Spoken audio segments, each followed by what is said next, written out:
Hello বন্ধুরা, লৌকিক অলৌকিক বাংলা চ্যানেলে আবার সবাইকে স্বাগত জানিয়ে আজকে আরও একটি গল্প আপনাদের সবার সঙ্গে বা তোমাদের সবার সঙ্গে শেয়ার করে নিতে চলেছি আমি সুদেষ্ণা।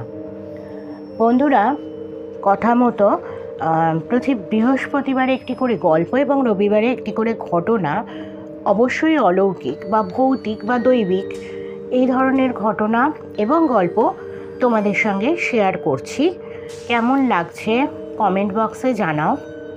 অনেক কমেন্ট করো, কমেন্ট করতে ভালো লাগে, কারণ তোমরা আমার এক্সটেন্ডেড ফ্যামিলির মেম্বার। আর কয়েকদিন ধরে বেশ একটা রিকোয়েস্ট আসছে একটি করে রহস্য গল্প বা ডিটেকটিভ স্টোরি শোনানোর জন্য। তো তোমরা এই শীতের দিনে কেমন লাগবে সেটা যদি আমাকে জানাও কমেন্ট করে, তো আমার ভালো লাগবে। আর চেষ্টা করব ডিসেম্বর মাস থেকে তোমাদের জন্য রহস্য গল্প নিয়ে আসবার জন্য। তো আজকে কথা না বাড়িয়ে আজকের গল্পটা তোমাদের পাঠ করে শোনাই। গল্পটি লিখেছেন রাজেশ বসু। গল্পের নাম পালাবার পথ নেই। জায়গাটার নাম বলছি না, বলা যাবে না, কারণ কটা দিন আমাকে নিরিবিলিতে থাকতে হবে। কোনো গোলমাল ঝুটঝামেলা চাই না। তবে হ্যাঁ, নাম না বললেও একটু বিবরণ দিতে পারি। চারদিক বেশ সবুজ জঙ্গল, ছোট ছোট টিলা, পাহাড়। আমার ডেরাটা এরকম একটা পাহাড়ের খুব কাছে। ডেরা বলতে কাঠের বেড়া দেওয়া ছোট্ট একটা পুরনো বাংলো ছাদের বাড়ি। মোট 3টে ঘর, সবচেয়ে বড়টা শোয়ার। ছোট ঘর দুটোর একটা রান্নাঘর, অন্যটা চানের ঘর। শোয়ার ঘরটা মোটামুটি বড়ই, সাফ সুতরো, মাঝারি বিছানা, পাশে একটা টেবিল, সঙ্গে গদি আঁটা কাঠের চেয়ার, একটা কাঠের আলমারি, দেওয়ালে বড় বড় দুটো জানলা। ব্যবস্থা খারাপ না। একটি বয়স্ক লোক আছে, সুবু মিয়া, এই ডেরার চৌকিদার প্লাস রাঁধুনি। 70-এর উপর বয়স, কাজও করছে বছর 30-এর উপর। শুনেছি খুব বিশ্বাসী। প্রাণ থাকতে আমি এখানে আছি বলবে না কাউকে। তবে সে রাত্রিরে থাকে না, সন্ধে হতেই বেরিয়ে যায়। মাইল 2 দূরে ওর গ্রাম। বাড়িতে কেবল ওর বউ। বৃদ্ধ বাড়ি না ফিরলে সে চিন্তায় অস্থির হয়। সেজন্য যত রাতই হোক বৃদ্ধ বাড়ি ফিরবেই। সেই ভালো। আমার তো সেই সৌভাগ্য হলো না। খারাপ লোক আমি, বেআইনি অসৎ কাজকর্ম করি, কেই বা আমার জীবনসঙ্গী হবে? অবশ্য শুরুতে এমন ছিলাম না। 12 ক্লাস অবধি পড়েছি। কিভাবে যে এই পেশায় এলাম সে অন্য গল্প। শুভু মিয়া অবশ্য একবার জিজ্ঞেস করেছিল আমাকে বিয়ে থা করেছি কিনা, ছেলে মেয়ে আছে কিনা।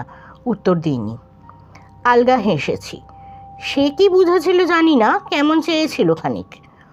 আমিও আর কথা বাড়াইনি। কয়েকটা দিনের ব্যাপার, খুব শোরগোল হচ্ছে চারদিকে। কদিন লুকিয়ে না থাকলেই নয়। অবশ্য বৃদ্ধেরও মন খারাপ। ছেলে দূরে থাকে, হাইওয়ের ধারে সরাইখানা চালায় একটা। সেই জমি নিয়ে কী সব গোলমাল চলছে খুব।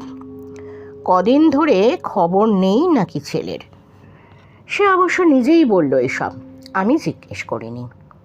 কে জানে কোন জমি কোন সরাইখানা। অন্যের ব্যাপারে উৎসাহ নেই আমার। উপরওয়ালারা যা কাজ দেবে করে দিতে পারলেই স্বস্তি আমার। তারা বাড়তি প্রশ্ন চায় না, আমিও করি না। মজুরি ঠিকঠাক পেলেই হলো। এবার অবশ্য পুরো নগদটা এখনও পাইনি, তবে একটা মোবাইল পেয়েছি, বেশ দামি। আমার দলের একটা ছেলে দিল, বলল কাছে রাখো, সিমটা শুধু ফেলে দিলেই হবে। তাই করেছি। পরে নতুন সিম ভরে নেব। উর্দুতে কি একটা নামও লেখা আছে স্টিলের পেছনে, উঠছে না। কেসটা পাল্টে নেব পরে। শুভু মিয়ারও দেখলাম চোখে লেগেছে। টেবিলে রেখেছিলাম, হাতে নিয়ে দেখলো বেশ। সে দেখুক, পাটপাড়ি না করলেই হলো। যাকে কীভাবে সময় কাটাই ভাবছি। সঙ্গে অবশ্য এবার একটা ল্যাপটপও আছে। হিন্দি মারপিটের সিনেমায় ঠাসা। এসব আমার বেশ ভালো লাগে। তবে একটা অসুবিধা আছে, বিজলি থাকে না রাতে। হ্যাজাক বা মোমবাতিই ভরসা। ল্যাপটপে চার্জ দিয়ে রাখতে হয়, তাতেই সমস্যা। নতুন ল্যাপটপ, পুরো চার্জে অন্তত ঘন্টা 3 চলার কথা, কিন্তু 1 ঘন্টাও যায় না। যাই হোক, প্রথম দিনটা মোটামুটি ভালোই গেল। গোলমাল হচ্ছে আজ সকাল থেকে। সারা দিন ধরে ঝিরঝিরে বৃষ্টি। সুবু মিয়া 1 কুকার খিচুড়ি করে দিয়ে চলে গিয়েছে, বিকেল বিকেল চলে গিয়েছে। তার কি জরুরি কাজ আছে বাড়িতে, সে যাক। গ্যাস স্টোভ আছে, রান্নাঘরে চা কফি চাও নুডলস এসব ভালোই আছে। তাছাড়া 2 বোতল পানিও দিয়ে গেছে সে, মহুয়া গাছের ফুল, পাতা আর গুড় দিয়ে বানানো। বলল স্বাস্থ্যের পক্ষে নাকি বেশ ভালো। গা হাত পা ব্যথা মাথা ব্যথা সারায়, কোষ্ঠও পরিষ্কার করে। হতে পারে, আমি অবশ্য আগেও খেয়েছি অনেকবার, সেটা বসন্তের মরশুমে। জানি না এই ডিসেম্বরে পেলো কিভাবে। যাই হোক, সমস্যাটা হচ্ছে দুপুর থেকে কেমন একটা গন্ধ পাচ্ছি ঘরের মধ্যে, কেমন একটা গোবর গোবর গন্ধ। সুবু মিয়াকে জিজ্ঞেস করেছিলাম, কাছে পিঠে খাটাল আছে নাকি এখানে? খাটাল? অবাক হয়েছিল সে। কি বলেন বাবু, এই মুলুকে খাটাল? গুঁড়ো দুধ নয়তো ছাগলের দুধ পাবেন, তাই তো দিচ্ছি। বললাম, ঘরটা ঠিক মতো পরিষ্কার হয়নি, কেমন একটা বাজে গন্ধ বেরোচ্ছে, গোবর গোবর। টের পাচ্ছ না? গোবর? সে আরও অবাক। ছাগলদাড়িতে আঙুল বুলিয়ে কুকুরের মতো এদিক ওদিক ঘুরে ঘুরে শুকলোও চারদিক। না বাবু, পাচ্ছি না তো। আমি আর কথা বাড়াইনি, কিন্তু একটু আগে আমার খাটের নিচে থেকেই একতাল পচা গোবর বের করে এনেছি। আমাকেই ধোয়া মোছা করতে হলো, বুড়ো আসুক কালকে। যদিও আসল কথা হলো, কষ্ট করে ধুলাম এত, গন্ধটা কিন্তু পুরোপুরি গেল না যেন, আবার বেরুচ্ছে কোত্থেকে। তারপর তো কাণ্ড হলো এই একটু আগে। ঘড়িতে দেখলাম 8টা বাজে। ল্যাপটপ তো বড় জোর 1 ঘন্টা মতো চলবে, তাই ঠিক করেছিলাম রাতের খাওয়ার সঙ্গে ওটা চালিয়ে বসবো। খিচুড়ি গরম করে সবে বসেছি চেয়ারে। কি বলবো, কুকার থেকে খিচুড়ি ঢেলেছি থালায়, দেখি আলু টালু ডিম সেদ্ধর সঙ্গে আরও কী সব উঠেছে। কী সব মানে চুল, লোমের মতো কালো কালো চুল। চামচ দিয়ে টেনে তুলে দেখি সেটা একটা লেজ। একটু গলা গলা মাংসও লেগে আছে চুলের গোছার শেষে। কিসের লেজ কে জানে, কুকুর, ঘোড়া না ছাগল? বুকটা একটু ছ্যাঁত করে উঠল, কেমন যেন। গরুর না তো। ধুস, কী সব ভাবছি, নিজের মনেই হাসলাম। কিন্তু এটা এখানে এলো কীভাবে? নির্ঘাত শুভ বুড়োর কাজ, রান্নার সময় খেয়াল করেনি। কিন্তু তাই কি এত বড় একটা জিনিস বেখেয়ালে চলে এলো? লক্ষ্য করলো না? ইচ্ছে করে করেনি তো? ভয় দেখাতে চাইছে আমাকে? কিন্তু কেন? যথেষ্ট বিশ্বাসী লোক সে। কাল সকালে জিজ্ঞেস করতে হবে, বিষয়টা ভাবার দরকার। ফেলে দিলাম খিচুড়িটা। বিস্কুট চানাচুর বাদাম টাদাম এইসব আছে অনেক।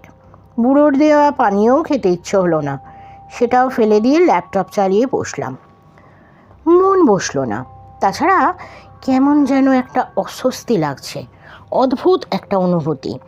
কেমন একটা ফিসফাস শব্দ পাচ্ছি বাইরে, সঙ্গে বন্দুক আছে আমার। কি ভেবে বের করে নিলাম। জানালা দুটো বন্ধ আছে কিনা দেখে নিলাম ভালো করে। হঠাৎই কেমন একটা দম বন্ধ করা ভয় চেপে বসেছে বুকে। ল্যাপটপ বন্ধ করে শুয়ে পড়লাম। যা হেস্ত নেস্ত কাল সকালে করব, আপাতত একটু ঘুমের দরকার এখন। কিন্তু ঘুম আসছেই না যে। বাইরে ঝড় উঠেছে হয়তো। দরজা জানলা দেখছি অজস্র ফাঁক ফোকর, বাতাস ঢুকছে কনকনে। একটা মোমবাতি জ্বালিয়েছিলাম, সেটাও নিভে গেছে কখন। কি বিতিকিচ্ছিরি পরিবেশ। তাছাড়া আবার সেই গোবরের গন্ধটা আসছে না? ঠিক এবার আরও বেশি, আরও কড়া, একদম পচা গোবরের গন্ধ। বালিশের নিচে টর্চ আছে, আলো ফেললাম ঘরে, সব ঠিকঠাক। হাসি পেল একটু, তাই তো থাকার কথা। ঘরের মধ্যেও আস্তে একটা গরু দেখব ভেবেছিলাম নাকি, কিন্তু দরজায় কেউ ধাক্কা দিচ্ছে না। বেশ জোরে জোরে ধাক্কা, কাঠের দরজা কেঁপে কেঁপে উঠছে। দরজার আগলটা সেরকম মজবুত না, ভেঙে না পড়ে। কে? দরজার সামনে দাঁড়িয়ে চিৎকার করলাম কয়েকবার। উত্তরে টুংটাং করে ঘন্টা বাজার মতো আওয়াজ পেলাম যেন। বন্দুকটা হাতে নিয়ে চিৎকার করলাম, এবার হিন্দিতে। হিন্দি বললে জোর আসে। লোকজন দেখি আজকাল মান্যও করে বেশ। কিন্তু এবারও সেই একই কাণ্ড, সারা বলতে সেই টুংটাং শব্দ। রোগ চেপে গেল। বন্দুক বাগিয়ে দরজাটা খুলতে যাব, তার আগেই সেটা হুড়ুম করে খুলে গেল আচমকা। পাল্লা ভিতরের দিকে খোলে, পড়েই গেলাম মেঝেতে। মুখে লাগলো বেশ, কিন্তু কাণ্ডের শেষ নেই। কি বলবো, সত্যি সত্যি একটা আস্ত গরুরই গলার ঘণ্টা দুলিয়ে ঢুকে পড়েছে ঘরের মধ্যে। তাড়াবো কি? পরক্ষণেই ফ্যাত ফ্যাত করে গোবর ফেললো কয়েক তাল। চেনাও ছোটালো পিচকেরির মতো। আর তারপরেই কি কাণ্ড, তেড়ে এলো শিং উঁচিয়ে। শিং জোড়াও তেমনই মোক্ষম, কোনো রকমে এড়িয়ে দিলাম মেশিনের ঘোড়া দাবিয়ে। কিন্তু গুলি বেরোলো না, টোটা নেই, খালি মেশিন। মানে গভীর ষড়যন্ত্র, লুকিয়ে গুলি বের করে নিয়েছে কেউ। কে? সুবু মিয়া? নাকি এখানে আসার আগেই অন্য কেউ? আমার উপরওয়ালাদের কোনো সাগরেট? মিথ্যে বলবো না, বেশ ভয় পাচ্ছি। বুকটা ধড়ফড় করছে কেমন। কেউ ভীষণ রকম শয়তানি করছে আমার সঙ্গে, সরিয়ে দিতে চাইছে আমাকে। গরু এনে ঢুকিয়েছে ঘরে, কিন্তু এর মানে কি? বিশ্বাস রাখতে পারছে না আমার উপর। উপরওয়ালা পাল্টাই বলে, কিন্তু পাল্টাই বা না কেন? আমরা হলাম সমাজের খারাপ লোক, গতর খাটিয়ে খাই। যে বেশি টাকা দেয় তার কাছেই যাই। তাই বলে টাকা নিয়ে কাজ করিনি এমন তো কখনো করিনি। এ তো অবিশ্বাস। এভাবে কাবু হওয়ার মানে হয় না। সাহস আনলাম মনে। গরুটা আপাতত স্থির দাঁড়িয়ে। বড় সড়ো হলেও সেরকম হৃষ্টপুষ্ট নয় গরুটা। মাথা দুলিয়ে ফের টুংটাং শোনালো একটু। কেন জানি শব্দটা আমার থামাতেও টাল খাওয়ালো কেমন। ঘিলুটা গুলিয়ে উঠল, বুকের মধ্যে আচমকা একটা তুবড়ি ফাটালো যেন। কি বলবো, সেই গরুটারও গলাতে এরকম একটা ঘণ্টা বাঁধা ছিল না। না, উঠে দাঁড়ালাম। পালাতে হবে, কিন্তু আজব কাণ্ড, দরজাটা আচমকা বন্ধ হয়ে গেল বাইরে থেকে। অনেক চেষ্টা করেও খুলতে পারলাম না পাল্লা। গরুটাও আবার এগিয়ে আসছে আমার দিকে, সেই টুংটাং। না, আর মাথা ঠিক রাখতে পারছি না। সরে যাওয়ারও শক্তিটুকুও নেই এবার আর। পা দুটো পুরো পাথর আমার। গরুর শিং দুটো আমার কয়েক বিগতের মধ্যে। আমার পেশি কাজ না করলেও মাথা কাজ করছে। সিনেমার নায়ক যেরকম খলনায়ককে মেরে ফেলার আগে কি কি পাপের কারণে তাকে মরতে হচ্ছে বুঝিয়ে দেয়, সেরকমই হাবভাব যেন এই গরুর। কি ভয়ানক নিয়তির ফাঁদে পড়লাম, পালানোর পথ নেই। আমি প্রাণ ভিক্ষা করলাম, মা বলে খুরের উপরে হুমড়ি খেয়ে পড়লাম। গরিব মানুষ, হুকুমের দাস। সরাইখানার লোকটা আমাদের তাড়ায় পালাচ্ছিল। পেছনে যে খাটাল ছিল জানি না, লোকটা গরুটার পিছনে আড়াল নিচ্ছিল। তখন আমার মাথার ঠিক নেই, কটা গুলি চালিয়েছিলাম জানি না। গরু কোতল হয়ে থাকলে আমি কি করে দায়ী হব? এসবই রুদ্ধশ্বাসে বলে ফেললাম। কিন্তু ফের খটকা, নিজের গলা চিনতে পারছি না। এ যেন অন্য কারো গলা। কার এমন নরম গলা? কার? চিনেছি, এ সেই লোকটির। হায়, এ ভয়ানক জাদুটোনা। এভাবেই তো প্রাণ ভিক্ষা করেছিল সে, আমি শুনিনি। কীভাবেই বা শুনতাম? যা করেছিলাম পেটের দায়ে করেছিলাম, আর কাজ সেরেই চলে এসেছিলাম। বাকি সব করেছিল অন্যেরা, সেসবের দায় তো আমার না। জানি ওরা বাড়াবাড়ি করে ফেলেছিল। উপরওয়ালাদের হুকুম ছিল কেবল ভয় দেখানোর, যাতে ভালোই ভালোই সরে পড়ে লোকটা। হোটেল না রিসর্টের জন্য জমিটা চাই ওদের। তা ওই যে বললাম, দলের অন্যেরা বাড়াবাড়ি করে ফেললো। আসলে এখনকার কম বয়সী ছেলে ছোকরা সব, রাগ খুব এদের, সবসময় তেতে থাকে। বেচারি লোকটাও নিকাইশ হয়ে গেল। গরুটা এখনও নরণচরণ দাঁড়িয়ে, কিন্তু দু চোখের দৃষ্টিটা কেমন জ্বলন্ত, প্রতিহিংসার আগুনে জ্বলছে যেন। চলুক, যেভাবেই হোক পালাতে হবে আমাকে। শরীরের সব শক্তি এক করে ফের রুখে দাঁড়ালাম। আর একবার চেষ্টা করব দরজাটা খোলার, কিন্তু হায়, বেরোবো কি? দরজার বাইরে থেকে আরও কত টুংটাং শব্দ উঠছে, সঙ্গে বিভিন্ন সুরে কত রকম হাম্বা হাম্বা। বুকের ভেতরটা চুপসে যাচ্ছে আমার, দম নিতে পারছি না। এ কি অসম্ভব কাণ্ড! একটি গো হত্যার জন্য দুনিয়ার সব গরুর দল এসে জুটবে, আর সেই কি শুধু গরুরই কেবল? অন্যেরাও যদি আসেনি কি আর? নিজের গলার আওয়াজই তো বদলে গিয়েছে। না, আর ভাবতে পারছি না। এতগুলো বছর ধরে কম কিছু কুকর্ম তো করিনি। নিয়তি ঘনিয়ে এসেছে এবার। জানি না মূল উপরওয়ালারা পার পাবে কি না, কিন্তু আমি আর দাঁড়িয়ে থাকতে পারছি না। মাথার চক্কর কাটছে, সব কিছু কেমন অন্ধকার। গর্ত খোঁড়াই ছিল, লাশটা ফেলে মাটি চাপা দিলেন শুভ মিয়া। কি এক রং দিয়ে নিজের নামটা লিখেছিল তার ছেলে। চিনতে ভুল করেননি মিয়া। লাশের সঙ্গে মোবাইলটিও দফন দিলেন তিনি, আর লোকটার যা কিছু জিনিসপত্র ছিল। এসব লোকদের খোঁজ খবর হয় না তেমন, হলে বলবেন সে লোক তো বিনা নোটিসে চলে গেল কোথায়। কিন্তু সে যাই হোক, ঘরটা একটু সাফসুতরো না করলেই নয়। গোবরে গোমূত্রে একাকার হয়ে গেছে। কালুকে 2-4টে গরু বলদ পাঠাতে বলেছিলেন। সুযোগ বুঝে কিছুটা গোবর টোবর ছড়াতেও বলেন। কি কাণ্ড করেছে সে কে জানে। শিক্ষা দিতে চেয়েছিলেন তিনি, কিন্তু অপরাধী মন তো, স্রেফ ভয়েই কলজেটা থমকে গেল। দীর্ঘশ্বাস ফেললেন শুভ মিয়া। ছেলের জন্য দোয়া করলেন। কত বছর কত রকম কাজ করলেন তিনি।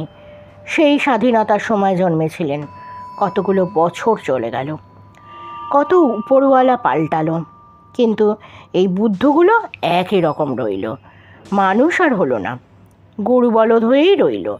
সত্যি বলতে উপরওয়ালাদেরও যে এই ইচ্ছে, এমন গাই বলদ না থাকলে বেআইনি কাজগুলো করবে কে? কিন্তু চমকের তখনও বাকি ছিল শুভ মিয়ার। দূর থেকে কে যেন আসছে হনহনিয়ে। কালুই নাকি? হ্যাঁ, তাই তো বটে। বড় ভুল হয়ে গেছে শুভু চাচা। কালু সামনে এসে বলল, গরুর জোগাড় হয়নি, আর এদিকটার একটা দিন সময় চাই। তাছাড়া বলি কি, তোমার ফন্দিটা যাই বলো বড়ই কাঁচা, বোকা বোকাও বলতে পারো। ওরকম একটা লোক, সে কি আর ভয় পাবে? শেষে তুমিই পড়বে ঝামেলায়। মানে? শুভ মিয়া চেয়ে রইলেন কালুর চোখে। আসল কথা বলো, গাই বলো তুমি পাঠাওনি? গোবর টোবর ছড়াওনি? না, একেবারেই না। জোরে জোরে মাথা নাড়ল কালু। সময় দাও, আজ রাতেই করব। কিন্তু ঘরের মধ্যে অত গোবর চোনা, দুপুরেও বলছিল লোকটা গন্ধ আসছে। নিজের মনে বিড়বিড় করলেন শুভ মিয়া। মাথা ঘুরছে তার। এও কি সম্ভব? সদ্য দফন দেওয়া গোবরের উপর ধপ করে বসে পড়লেন তিনি, গোড়ের উপর ধপ করে বসে পড়লেন তিনি। এই ছিল আজকের গল্প। হ্যাঁ, একটু অসুস্থ আছি আমি, একটু মাঝে মাঝে গণ্ডগোল হয়ে গেছে। আশা করছি তোমরা আমাকে ক্ষমা করে দেবে। আর কেমন লাগছে আমাকে অবশ্যই কমেন্ট করে জানিও, না হলে আমি তো বুঝতে পারবো না। সবাই সঙ্গে থেকো প্লিজ। আর ঘটনার ক্ষেত্রে বারবার তোমাদের রিকোয়েস্ট করি, নিজেদের জীবনে যদি এরকম কোনো ঘটনা ঘটে থাকে, বা পরিচিত কারোর জীবনে যদি এরকম কোনো ঘটনা ঘটে থাকে, অবশ্যই আমার সঙ্গে শেয়ার করো। কারণ তোমরাই আমার এক্সটেন্ডেড ফ্যামিলি, এবং পরিবারের সদস্যের কাছে এটুকু আমি আর্জি জানাতেই পারি, এটুকু তোমরা আমায় দিতেই পারো। তো সকলে সঙ্গে থেকো, ভালো থেকো, সুস্থ থেকো, শুনতে থেকো, সঙ্গে থেকো। শুভরাত্রি জানিয়ে বিদায় নিচ্ছি আমি সুদেষ্ণা। বাই।